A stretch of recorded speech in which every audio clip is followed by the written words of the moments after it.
Biden was asked today if he thought that the entire thing was a targeted attack against Christians. So a reporter asked him, hey, Joe, do you think what happened was targeted against Christians? Now, factually speaking, all indications seem to show that it obviously is, right? You have a transgender who shot up a Christian school that she used to attend. And even timing-wise, you can tell, because when did it happen? It happened after Tennessee took legal action against transvestites, right? There's a manifesto and everything. But apparently Joe Biden would not comment on the question. He said, I don't know. I don't know if it's a targeted attack against Christians. Now, you might say, oh, well, Vince, he's just exercising plausible deniability. That's no problem. Because he doesn't know for sure. He doesn't know for sure he wants to be safe. Perhaps that is true. But when Jussie Smollett is attacked by two Nigerian men, people immediately do rush to conclusions. Is there any stop to say, oh, we don't know what really happened? And frankly, let's just compare this to other scenarios. If it were a Jewish or a Muslim school that got shot up, would anyone be hesitating to label it a hate crime? Or would we immediately say, stop anti-Semitism, stop Islamophobia, stop blank anti-whatever that just happened? Only when a Christian school is attacked, suddenly now we're asking the question, was it really motivated by hate? We can't really be sure.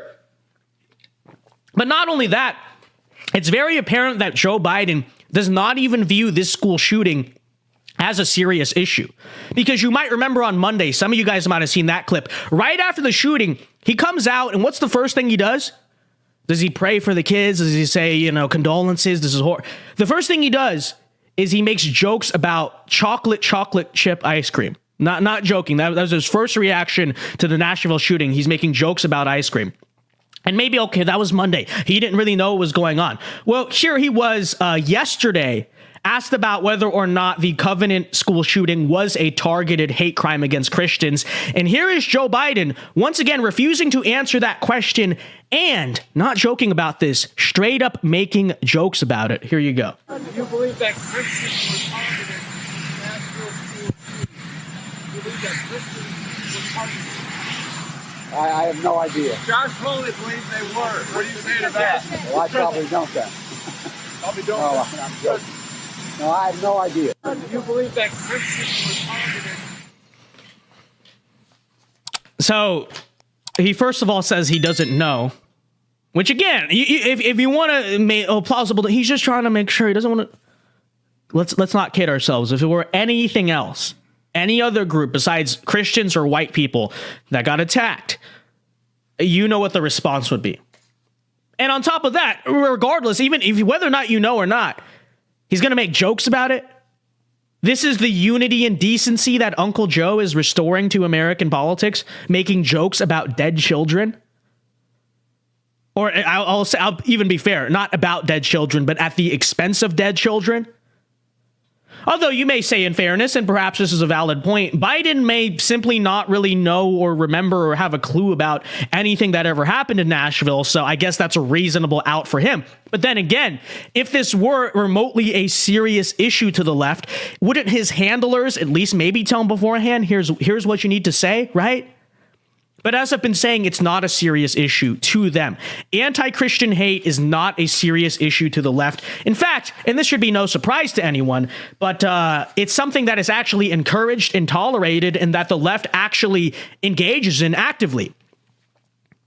Or as we see from Biden, obviously the whole thing is a big joke. So with that said, I see really only one solution to the situation. If the political establishment does not care about anti-Christian hate, if the president doesn't, if obviously the left and the people with institutional power don't, we as Christians have to make it into a big deal.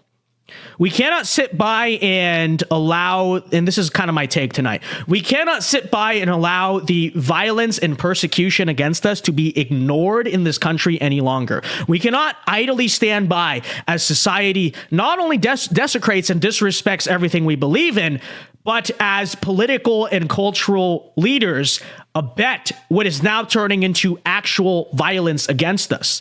And if obviously that's not me saying to be violent ourselves, it's me saying we need to step up and make our voice heard here. Do you know why it's a big deal, folks? Do you know why it's a big deal when, say, a hate crime takes place against an ethnic minority, why does that suddenly become a big story locally and oftentimes eventually nationally? Sure, part of it is indeed because a lot of the institutions have an agenda and that helps the agenda. So obviously all the mainstream news is going to cover that. I get all of that. That part is true. But it's also because oftentimes what happens is that ethnic group will make a big deal out of it, right? They will go, that community will get angry. They will get upset. They will make their voice heard. They will go out and protest and do candlelight vigils and whatever it is. And so oftentimes it is impossible to ignore them because they are making their voice heard. Christians, for some reason, none of us can wrap our head around. We don't do that in this country, okay? We just sit around and oftentimes we apologize for some reason and we don't do anything. And it is very frustrating. It's incredibly frustrating. It is very frustrating to know that many churches in America will not even mention this whole incident on Sunday.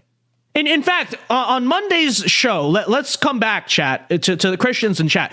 Come back and tell me if your pastor or your priest, if it was mentioned at all in church on Sunday. Okay, I'm very curious to find that out. It's frustrating. It's frustrating to know that this issue is ignored by the very people who should be making the biggest deal out of it. It's frustrating to see conservative political commentators very often speaking out more about the persecution of Christians than actual Christian spiritual leaders and church authorities, right? Because don't get me wrong, I am a Christian. I try my best to represent my faith in the things that I do. But at the end of the day, I am a political commentator, right? That is my primary role, to commentate on politics. I'm not a theologian. I'm not a pastor, right? So the point is, I should not be talking about this stuff more than actual church leadership, your pastor, your priest, your theologians, etc. Matt Walsh, as another example, should not be a louder voice against gender ideology and for his own Catholic social values than the actual Catholic priests and Catholic Church in this country. And this is across all these different denominations. It's not a exclusively Protestant problem or Catholic problem, but you guys see what I'm saying? There are way too many devout Christians in this country for us to continually be ignored and to continually, not talk about the issue of persecution against us and not become advocacy groups for ourselves. We're still the largest religious group in this country, and yet somehow, some way, we can't figure out how to make our voice heard. We can't use our voice to speak up against large-scale persecution and obviously hatred against us. You mean, what's stopping us? What's stopping us from making Christian advocacy groups and doing vigils and protests and all the same stuff that every other group, religious or ethnic, seems to know how to do? Why? Why not? There really is no reason. There is no excuse except for the fact that for some reason Christians have been taught that it's our duty to ignore everything that happens around us in America for some reason. I don't know what it is. But my point being, and my conclusion here, is that the conservative political movement, God bless the conservative political movement, I'm a part of that movement, but we should not be the main source speaking up about this stuff or against this stuff. It should be the church itself. It should be church leaders. It should be religious authorities themselves who are trying to organize this stuff. I and all these other conservative commentators should not be the first ones speaking out about the persecution of Christians. Christian church leaders should be the first ones speaking up about persecution of Christians.